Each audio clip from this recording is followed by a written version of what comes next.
ऐसे हैं जिसका कभी चरित्र से पतन नहीं हुआ। एक बार रावण कुंभकर्ण के पास पहुंचा तो कुंभकर्ण ने कहा कि लंकापति, आज तुम बड़े उदास दिख रहे हो। तुम चिंतित आज दशानन क्यों? तुम क्यों चिंतित हो? रावण बोला, हर ली हमने मिथिलेश कुमारी, हमने मिथिलेश कुमारी का हरण कर लिया। कुंभकर्ण बोला, अधिकार किया तुमने उन पर?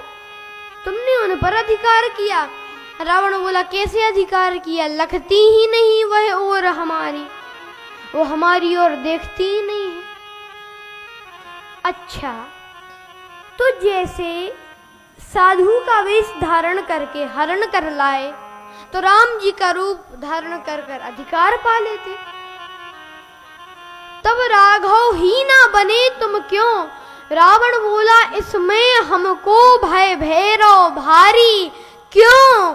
जब राघव रूप लगा बनने तब मातु समान लगी पर नारी।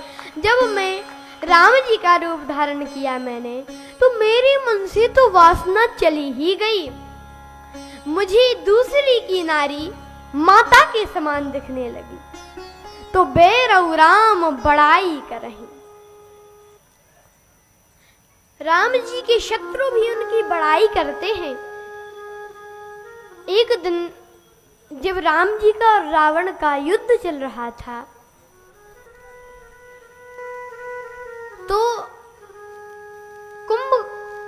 मेघनाथ का वध हुआ।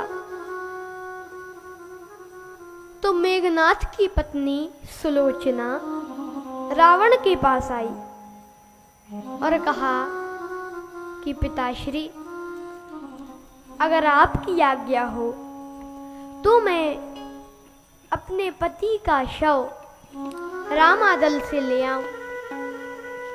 रावण बोला, अवश्य बेटी जाओ, अवश्य जाओ।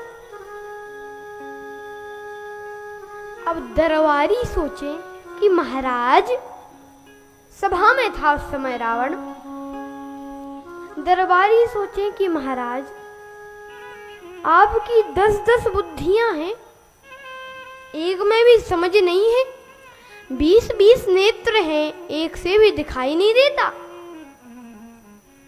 कहा क्यों?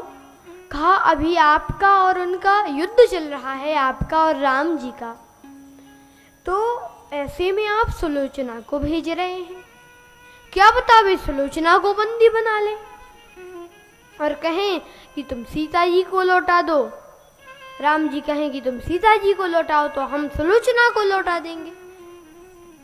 तो ऐसे में आप सुलोचना को क्यों जाने दे रहे हैं?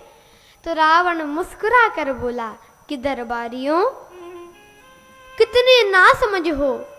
क्यों? राम ऐसा नहीं कर सकते।